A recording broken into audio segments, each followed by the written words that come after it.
Maddie Freeman is an accomplished youth leader in the field of digital wellness. She is founder and CEO of No a social media and mental health education organization that educates young people on the pitfalls of social media and challenges them to momentarily discard dopamine driven distractions in order to be present with their own inner thoughts, practice healthy habits, and develop coping tools. She partners with schools, teen groups, and universities to host community detoxes, empowering young people to limit or delete social media apps for a 1 month timeline. She is also a skilled public speaker, having spoken at high school and college campuses throughout the country. Thanks so much, Maddie, for talking to me. Thank you so much, Aniko. I'm so happy to be here with you. So, the first thing I want to ask you, because you are a young Gen Z adult, I wanted to know if you would tell us what age you were when you first got a smartphone and social media, and how did growing up with these technologies affect your adolescence? Great question. I was around 12 years old when I first got a smartphone. Before that, I had the flip phone, and I actually really enjoyed having a flip phone because it was so simple and it wasn't begging for my attention. And then, yeah, I think I was 12 or 13 when I got my first smartphone. And things really shifted around that time. Absolutely. I saw a lot of impacts of social media pretty early on. I didn't realize at the time how influential social media would end up being on my life and on everyone around me until later when I got older and kind of reflected back. But yeah, I was in early middle school when I got my smartphone, and pretty instantaneously, that was the same time that social media became popularized and people were downloading apps like Instagram, Snapchat, Twitter. And I found myself spending upwards of 6+ hours a day on my phone. Specifically, I love Twitter and Instagram a lot at that early age, and I didn't really see much harm. No one really did. We kind of just thought it was a really fun place to be able to share photos with you and your friends. I remember I'd go to the mall with some of my friend groups, and we'd always post cute, really heavily filtered pictures on Instagram. I also spent a lot of time on Pinterest, and that was definitely a hallmark of my middle school years. I vividly remember all of the trends and kind of popularized things that were happening online at that time, and it was definitely something that heavily influenced my upbringing. Did that answer your Yeah. question? I don't remember if there was a second part of the question, sorry. Just how do you think it like affected your adolescence? I mean, I know most people your age, like you just don't know anything different, right? But maybe reflecting back, like how do you think it affected growing Mhm. up that way? Absolutely. So when you replace 6 hours of your day doing something else, you're obviously missing out on something you used to fill that time with. And I definitely saw that I was spending a lot less time outdoors and a lot less time in person with people than I had before I started using my smartphone heavily. I would spend a lot of time at night specifically scrolling and tweeting and Snapchatting my friends, and this definitely impacted my sleep quite a bit. I had to wake up really early for school, and I'm kind of a natural night owl, so this really enabled me to stay up way too late. And at the time, my parents just really didn't realize what was going on. They didn't know I was even on my phone at night. We didn't have any rules around it because, again, at the time, we didn't really know that there were any harms around having a smartphone or having addictive social media apps influencing a young mind at 12 years old. And I definitely, looking back, have reflected a lot on how much these platforms really did influence my adolescence. I would say some of the major ways that they impacted me, there was definitely positive aspects. Absolutely. I mean, that's something that is important to acknowledge. Like, I loved being online. Like, I loved watching, I was obsessed with YouTubers. I would tweet Justin Bieber way too much. Like, I love to be online. I love to get all this information. I love to see what my friends are doing. But looking back, I definitely see that it really negatively impacted my mental health. So I was someone who struggled pretty early on in my life with severe depression. I had gone through a handful of childhood traumas that really negatively impacted me. And around fifth grade, I started noticing the first symptoms of suicidal ideation as well as some depression symptoms, which quickly worsened through middle school. Middle school is one of the hardest points in my life. And I'm really grateful I made it out of that period because I was constantly thinking about suicide and thinking about how hard my life was. And I just didn't have the tools really to kind of improve my mental health on my own. So I was really struggling in silence, and I was really scared to tell other people because I didn't really know if anyone else had ever dealt with this. I kind of thought I was the only person in the world who'd ever felt suicidal or alone or depressed. And looking back, I definitely see that social media played a role in that. It also played a role in my relationship with the way that I viewed my body. I remember very early on, I was on Pinterest and I was getting recommended the thigh gap challenge because at the Mm. time, there was this challenge that everyone was saying, like, if you do squats, like, you'll get this thigh gap, and kind of just this narrative that you aren't beautiful and your body doesn't look good unless you have a thigh gap. And so, I've been someone that's had a relatively like wider body size for a while since I was a kid. And I remember doing like 100 squats a day for 30 days, thinking that by the end of it, I would look perfect, like all the Instagram models. And I was fully convinced that this would work. And then I did it every single day and I hated myself. Like every day I would do the 100 squats and I just felt miserable. And I used it as almost punishment for myself to get to that idolized body image. And at the end of the 30 days, I looked the exact same. My thighs felt a Mm. little stronger, but they looked the exact same, and my hips were not wide enough to even create a thigh gap, even if I lost a lot of weight. So it was really harmful for me early on, seeing how much those ideals were pushed on us, without, again, without our parents really knowing or realizing what was going on. And then the last aspect, I would say, kind of going back to the depression and suicidal ideation, I remember both searching for and also being recommended suicidal content. So Yeah. I was recommended a lot of self harm content that really glamorized the idea of cutting. And this was something that actually not only impacted me, but my community. I remember cutting being almost a trend in middle school. One of my best friends, who actually ended up taking her life when I was 16, she was cutting a lot because she was also seeing the same content that I was. And it looked like a beautiful, kind of grungy thing to do. So, again, at 12 years old, I was terrified. Like seeing these things, I can't even express to you the level of deep fear I had when I saw these things, but they also simultaneously made me almost feel a little bit heard that like I wasn't the only one struggling. So it was a really interesting kind of um I don't know, it was an interesting experience that I definitely wish I could have taken back some agency over, and I wish that adults in my life maybe had been a little more aware of what was going on behind the scenes, but I can't blame them because no one knew at the time what was going on. So yeah, it definitely impacted my life from an early age, and then as I grew up, it got a bit worse as the apps became more addictive and I was spending upwards of 9 hours a day on my phone. So yeah, definitely a lot of negative impacts I saw, and that's partially what informed me to do this work in the first place.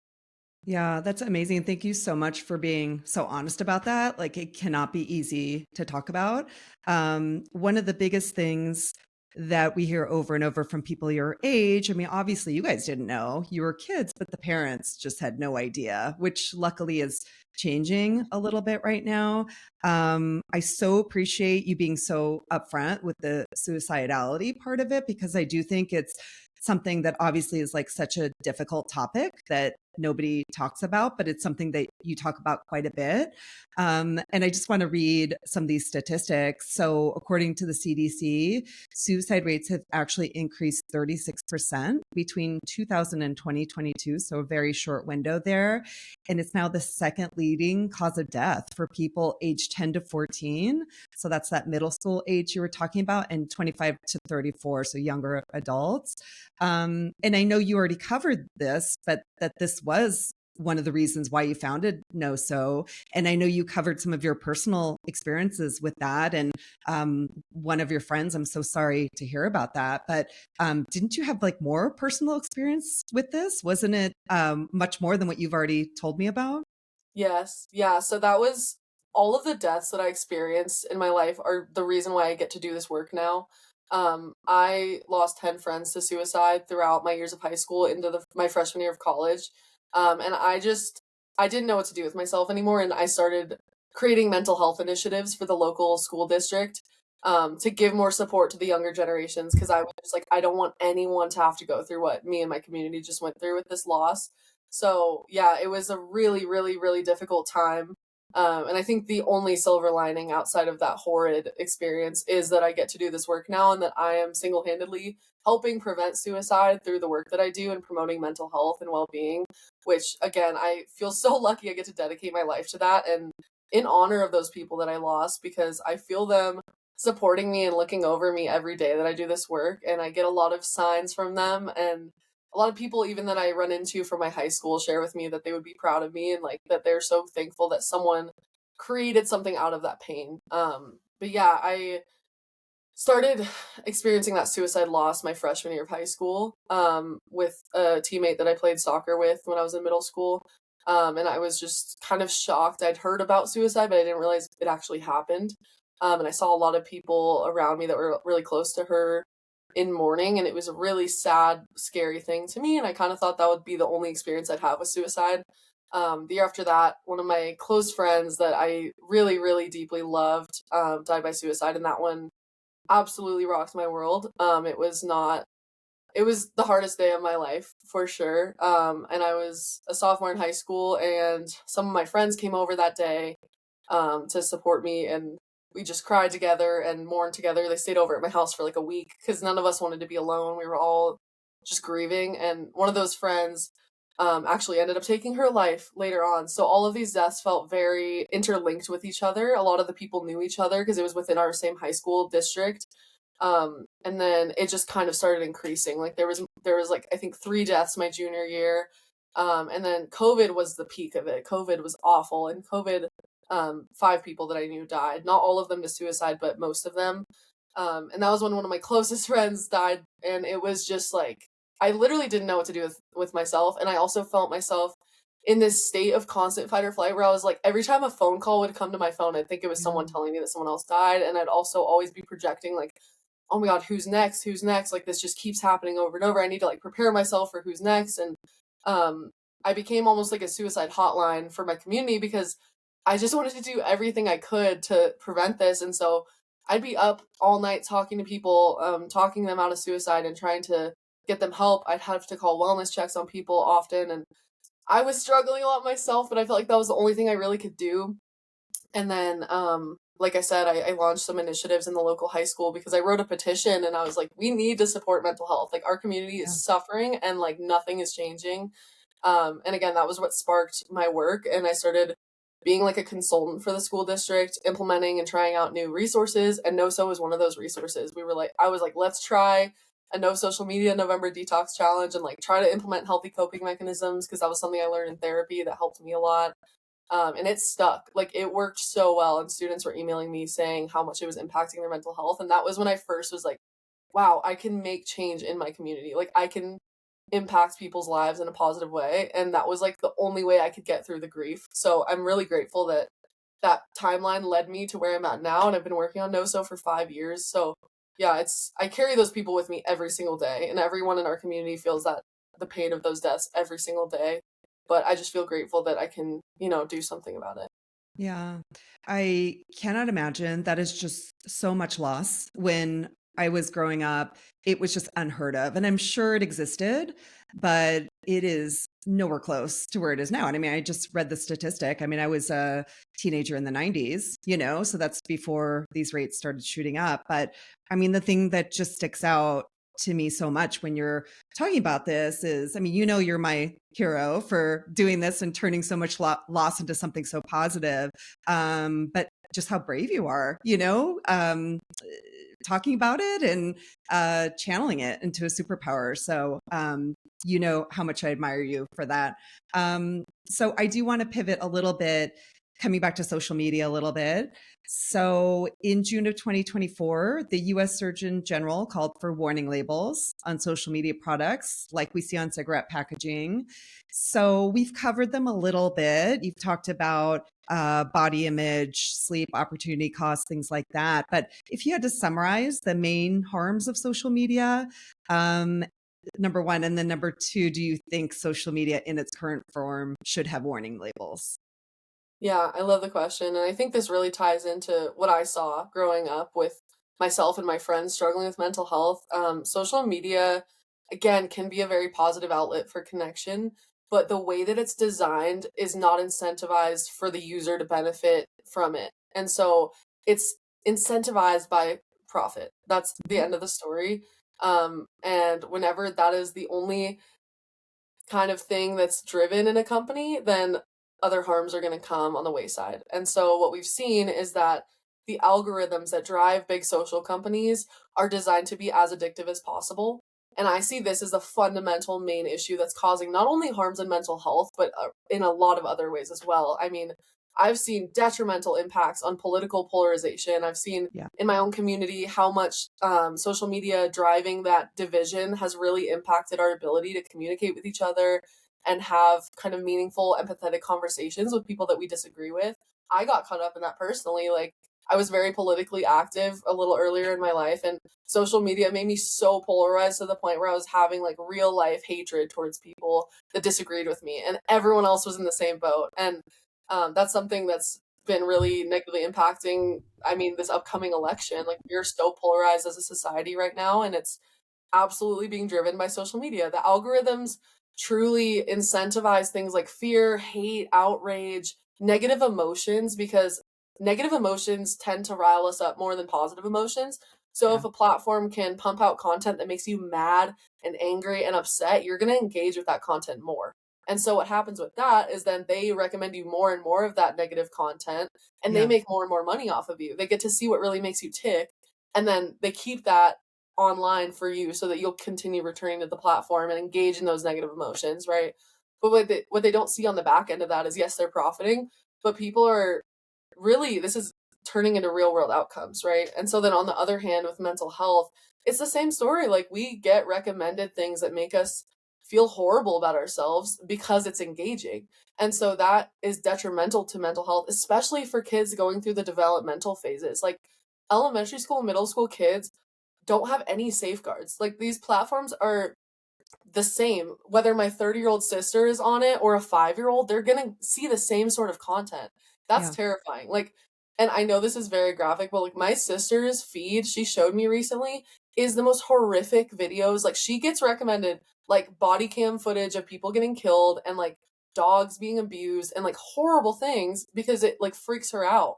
And it's Yeah. like, that is so, we can't even fathom the kind of negative impact that's having on a 30-year-old, let alone a 5-year-old that might be getting recommended like pornographic imagery, like murder. There's a lot of really horrific things on the internet. And again, there's not many safeguards around this.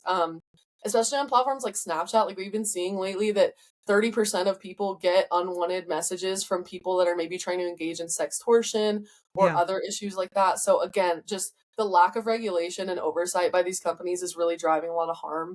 But the one I'd like to point out the most, and the one that I focus on most in my organization, is that the addictive processes that drive social media Yeah. is taking away the capability and the autonomy to really design a life for yourself that is promoting flourishing. So again, when you're spending, on average, teens are spending 6 to 9 hours a day on their phone, most of that time on social media, that's taking away from so many activities and connections that they could be having. And so what I see is that social media is becoming sort of a primary coping mechanism, where every time you're feeling awkward or anxious or negative or even positive, any of those emotions that come up, you go to social media or the addictive platform because it's the easiest next choice for you. Rather than like, maybe I'll go on a bike ride, maybe I'll pick up a book. Those choices are a lot harder to make because they don't have as much dopamine when it's released in your brain as a very addictively designed platform that's designed to make you always click on it whenever you are bored, right?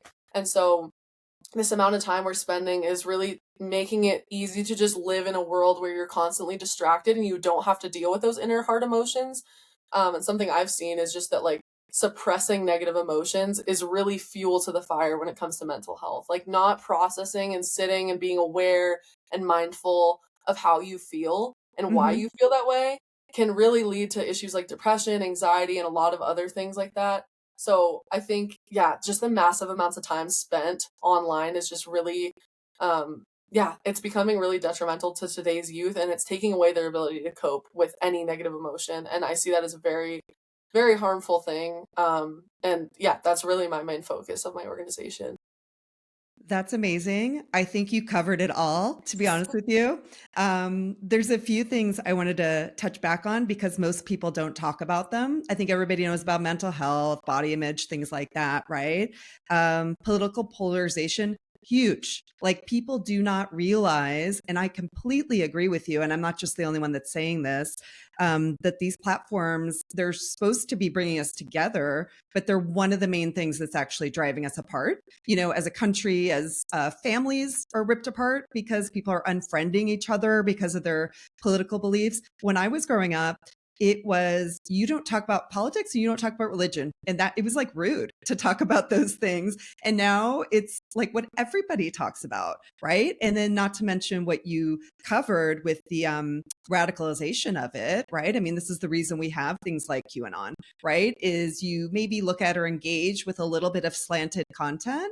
And then before you know it, it's giving you more and more and more of that same type of content inside your bubble to the point where that's all you see. And you think that that is the world and that's everybody's existence, but it's really just your own individual silo. And the thing that I point out to people is, this is bizarre.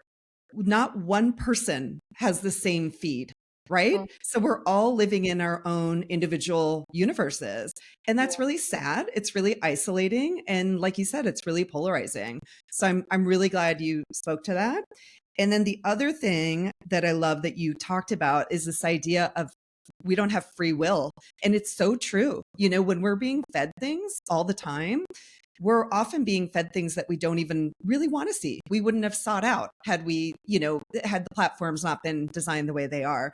So I think that's really important. I think that's also really important for young people to think about, because I would imagine as a young person, like, you probably want to be individual. You want to have your own ideas. You want to have your own just take on the world or whatever. But these platforms almost make it impossible for us to do that. So those are the things. I don't know if you wanted to add anything to that, but those are the things that stuck out that most people don't talk about. Mhm. Thank you for, yeah, touching on that. I couldn't agree more. And I think a big issue that we're seeing too is just a lack of awareness around this. Like, I think Yeah. we all have an internal sense of when something's maybe negative for us or something's maybe harming us. Maybe we see a friend engaging in like a hate fueled argument with someone online and we're like, oh, that doesn't feel good. But I think the deeper root of that is these issues are creating real world harms and in person harms that, yes, you step away from the internet, but they're impacting everyone's daily Yeah. life and the way that they interact with each other. And I think, again, younger kids just aren't aware of how this works because when you make a Snapchat or an Instagram account, there's nothing that tells you, hey, these things could happen. Like, you could be approached by a pedophile, you could be asked to like sell drugs, you could be, exposed to like harmful content. Like, that's not told to anyone. We think it's just a harmful platform. I mean, a harmless platform. And so that's why I think spreading that awareness, not only with younger kids, but also parents, is so crucial because we need them to understand what can happen so that we can have protective safeguards against those issues.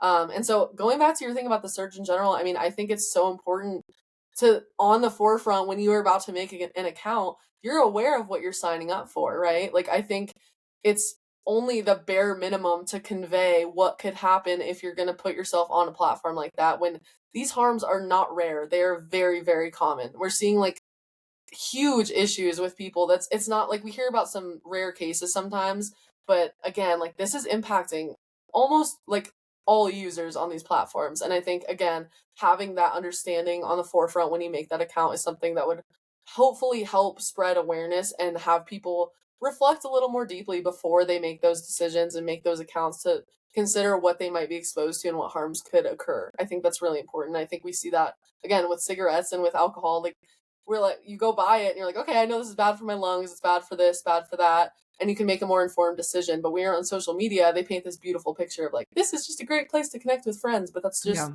really not the end of the story. I mean, at least for parents to understand before they say yes to their kids, right? Because I'm on the parent side. I don't think parents understand this at all, you know? So, and I talk to a lot of experts and I always push back, like, why do you think we're okay with giving things that are potentially addictive to kids, right? Like, we're not okay with letting kids gamble. We're not okay letting kids smoke. We're not okay letting kids drink, right? And the thing we keep coming back to is this is just a brand new societal issue. You know, it's the iPhone came out in 2007. Social media as we know it really didn't kick in until 2010, 2012. I think it's probably the same time that you were describing that flip in your Mhm. childhood.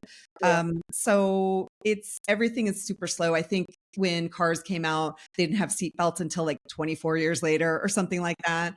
The problem is now the technology is evolving so quickly.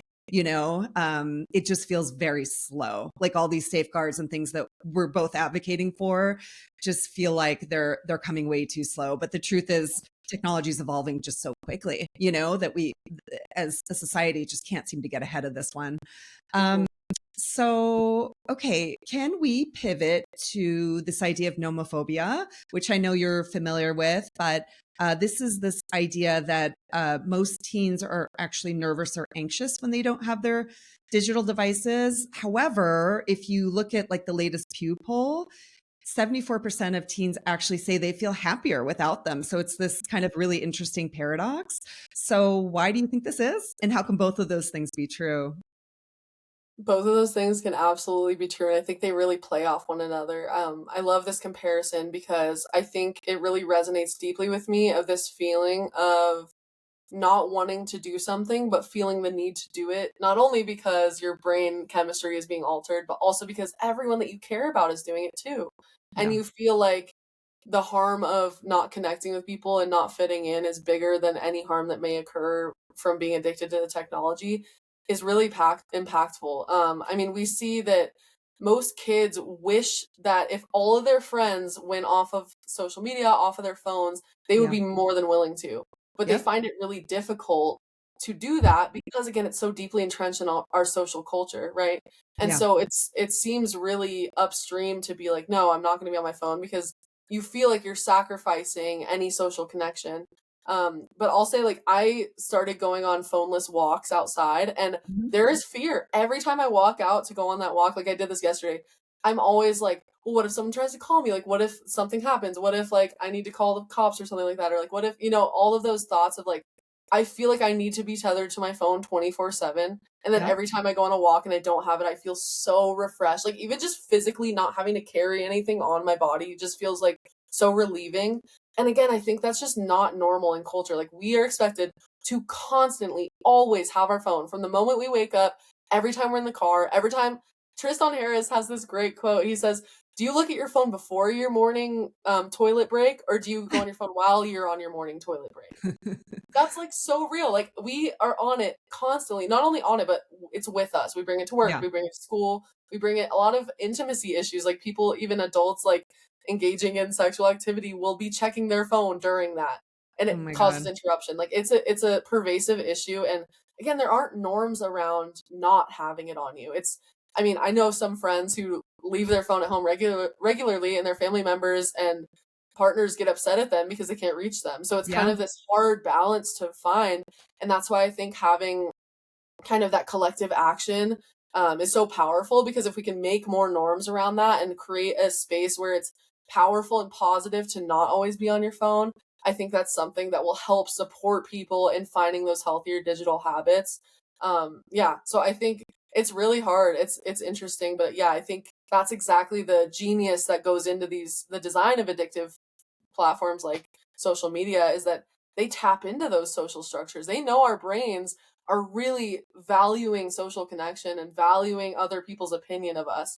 And so that's why it's been designed to feel like something you can't live without. And that's what's so harmful and detrimental is it makes it really difficult for people who do want to take that action if everyone else around them isn't involved in that. Yeah. I know. It's definitely, you said genius. I would call it an evil genius for I sure. mean, yes, absolutely. But yeah, there's a societal expectation to be plugged in. Like for me, I feel it with my kids, because I want to make sure I can get the call if something's going on, or just having to kind of be connected on coordinating activities or this or that. I mean, it really is exhausting. But you're right. People do expect you to respond very quickly. Where when we weren't all carrying a supercomputer in our pockets. Like it was okay to get back to somebody the next day or call them back or whatever. But we've definitely all kind of bought into this as a society. So it makes it really, really hard. So you mentioned collective action problem. I do want to ask you about that because that's a big part of NoSo. And just for people that haven't heard that term, the collective action problem of technology refers to what we've been talking about, which is the idea that even if you want to put your smartphone down or like log off your video game or whatever it is in the real world, you can't, and be in the real world you can't because everybody else is on there. They're in the virtual world. So how does NoSo help solve that collective action problem? Yeah, no, that's something we spotted early on is like we don't want to encourage people to take a break from social media if they're going to feel isolated or lonely. That's just going to further the problem, right? We Yeah. want people to feel connected. And so the best part of our programming is that we go into schools, we talk about addictive design, we talk about how social media can impact us in myriad ways. And after that, we drive action, specifically collective action, and that's where we see that our programming is a great add-on to curriculums like dopamine, because you guys really dive into the brain chemistry, all of the background curriculum, educational content that kids need to know about and be aware to Yeah. understand why they may want to shift their habits. And then we drive that action. Like, we created mechanisms to actively help teens and youth form healthier relationships with technology. And so one of our primary offerings is a detox. We Mhm. have a no social media November movement coming up that challenges people to take a 1 month break from social media. But it doesn't stop there. Deleting your apps is the first step. And what follows is deepening those relationships, creating healthy coping mechanisms, and creating a community that can support you so that you can have kind of a stress free way of unplugging without feeling like you're missing out on all this stuff and all the people around Mhm. you don't understand. So, how that looks is within the schools that we work with, we really try to start an entire movement within the school culture of all the students. And so, I think a crucial way of doing that is including youth voices. Like, a lot of Yeah. programming may not consider all of the intricacies of what it looks like to be an chronically online person as a teenager. And so, from my perspective, growing up with these platforms, and my whole team is youth led, we're all under the age of 25. Yeah. We really seem to resonate with kids in our approach, being able to motivate them to not only take a break, but also just form healthier habits and understand like how important it is to develop that deeper self awareness so they can like be aware of those negative emotions and catch them and catch themselves when they decide to turn to Instagram instead of a healthy habit. Which is something we see long term positive impacts on.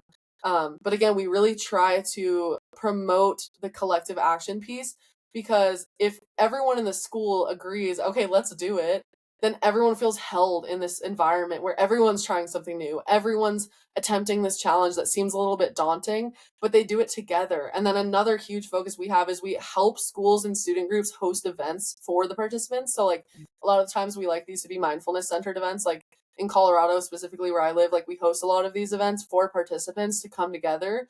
On the 27th, we're doing a mindfulness meditation, hike, tea, just awesome event to just bring together like-minded people to try new things, explore out of their comfort zone, and connect in person and in community to meet other people who are boldly taking a path forward to try to change their relationship.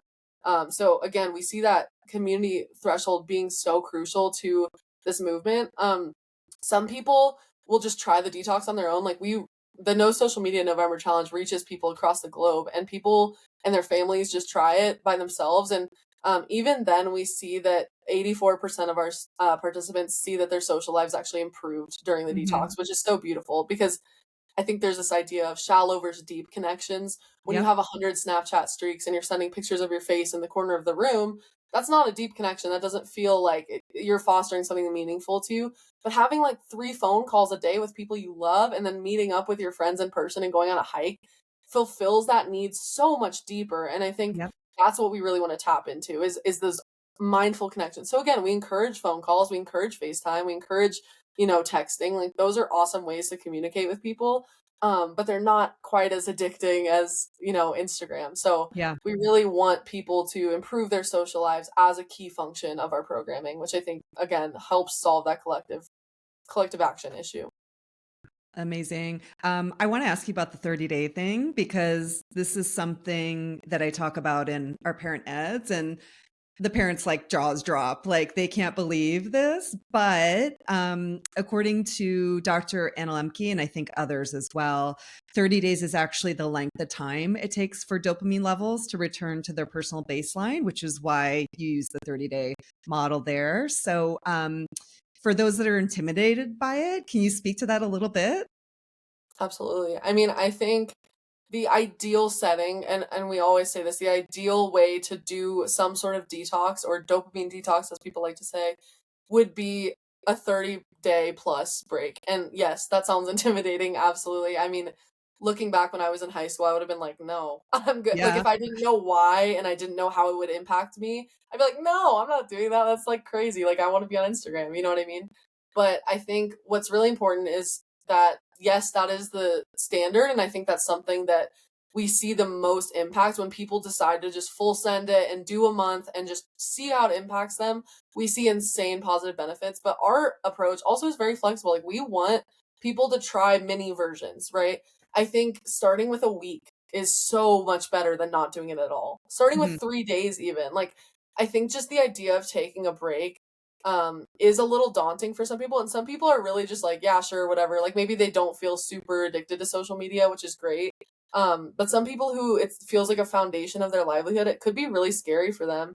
And again, that's where we try to provide as much support as possible. And again, the community support. But yeah, we offer multiple ways to do the detox. So there's 3 levels. So all in is delete all your social media for the month. Again, this is the most impactful. Me and all my friends do this every year because it's just like, oh, I swear November is always the best month of the year, which is so awesome.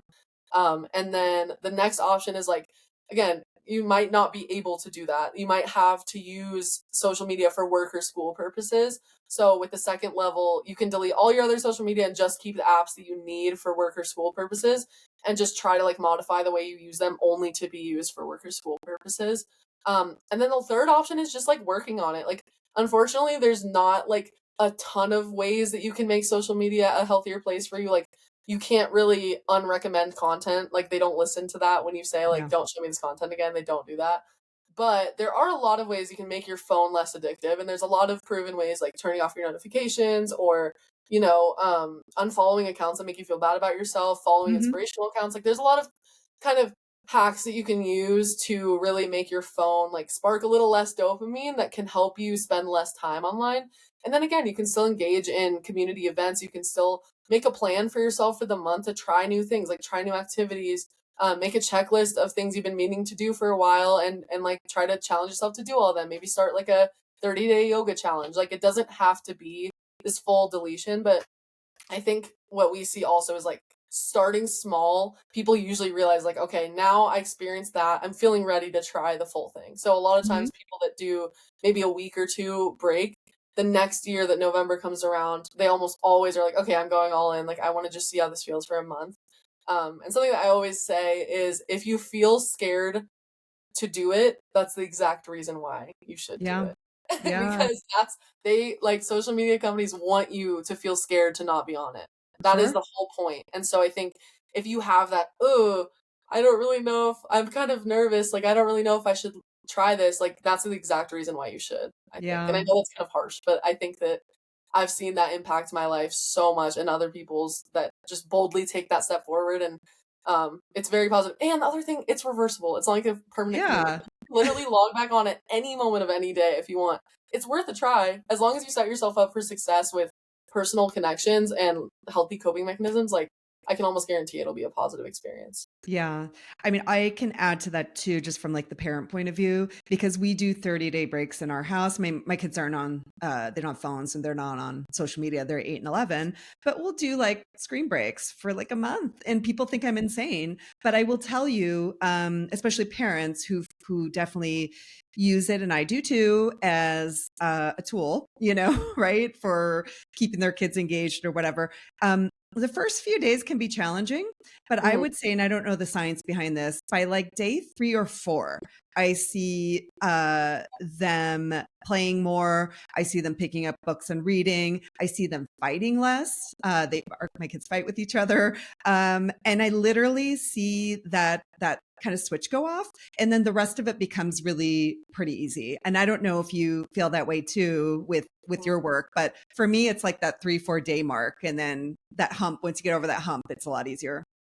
That's so funny you say that. There actually is studies demonstrating withdrawal symptoms, and so those Yeah, first few days, that across the board, we see that every time. The first like 3 to 6 days are like not great because yeah, and what I hear over and over again is people click where Instagram used to be on their phone. Like it's yeah, a physical habit. Like over and over and over again. I even do it. Like because I delete YouTube and Gmail during No So now because I've yeah, gotten off all other social media for the most part. I click my thumb clicks where YouTube will be for like 4 days into the yeah. challenge, and then It's it like a finally starts phantom to unwind. limb. Yeah, and so there's a lot of kind of it's not completely negative, but it takes some getting used to, like, being Sure. in a habit for years and years and years, and then just breaking it all of a sudden, it can be difficult, but I think that's the most powerful part is once you push through that, And it can Yeah. be very levels of difficulty for people. Like I know sometimes it's just one day, sometimes it's a week, sometimes it's Yeah. really hard, sometimes it's a little hard.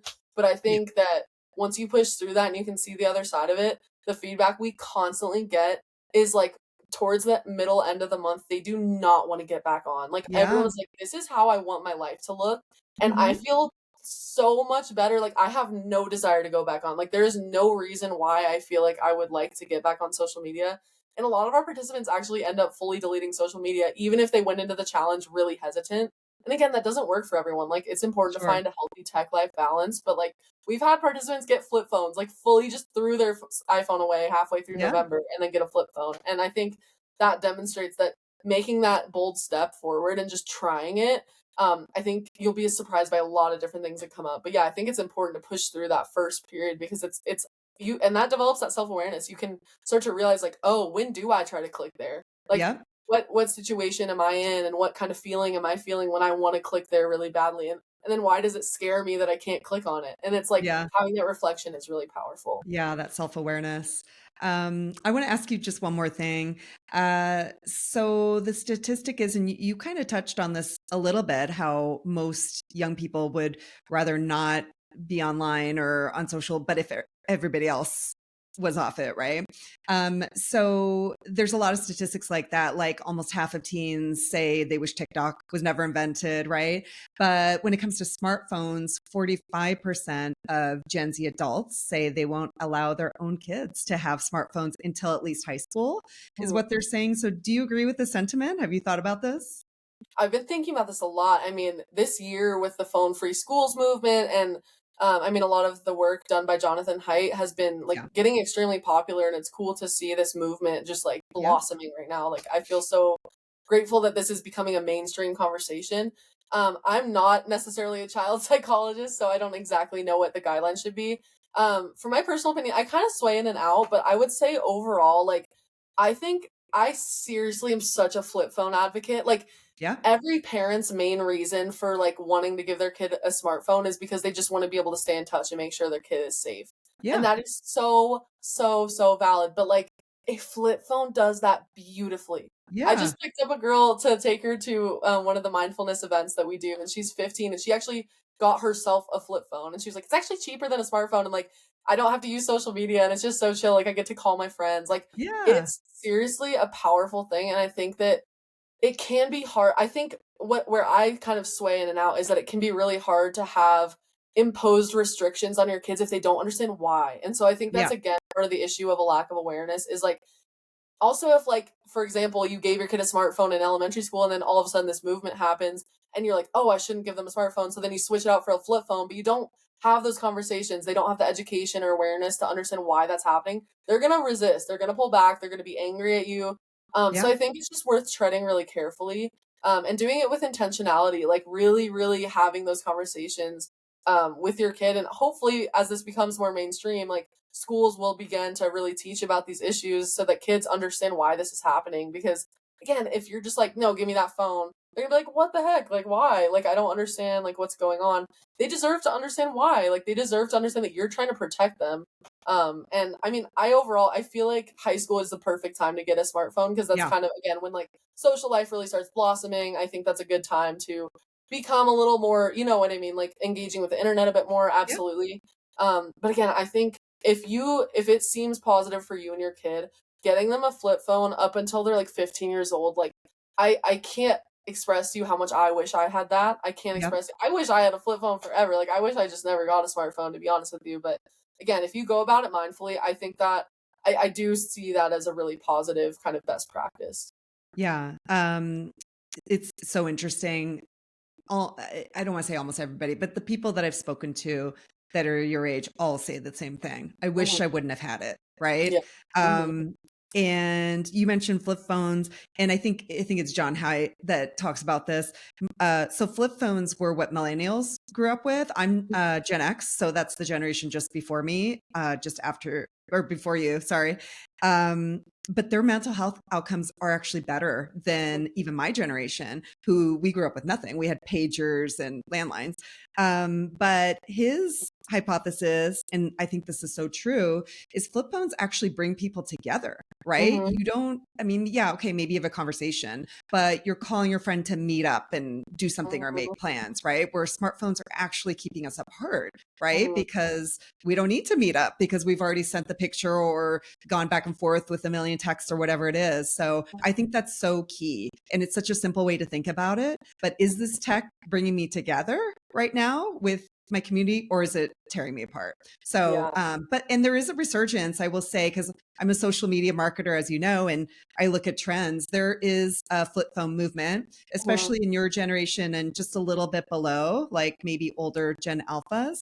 And there's actually a hashtag that was trending for a long time on TikTok, which was the Y2K aesthetic. So the young people think it's cool, you know, and retro. And so, yeah, I do hope it takes off. And I agree with you. I think that everything that's going on with that phone free schools momentum is huge. And John hates work. And I do think we're at a tipping point, to leave it on a positive note. So, so Maddie, I know you have to run to something else too. I so appreciate your time. You speak to these issues with such heart. Earlier, you talked about NOSO being youth led, critical. Nobody wants to hear this stuff from me, you know, the kids, the middle high school kids. So, you know, I think hearing it from their peers or people like, you know, just above them is just so important. And so I thank you so much for the work you're doing, and you're doing such a great job. I love it. Thank you. Well, thank you for being such an advocate, and the work that you do is so crucial in this movement. And I also just appreciate that you uplift youth voices, and can't wait to see how we collaborate in the future. I think we got a lot of awesome things kind of brewing right now. And yeah, it's such a pleasure to be here with you. And yeah, thank you so much for your thoughtful, incredible questions. And I hope that everyone listening took something away from this and maybe feels a little empowered to try something new. But yes, thank you so much. So good to see you again, Aniko. Thanks, Maddie.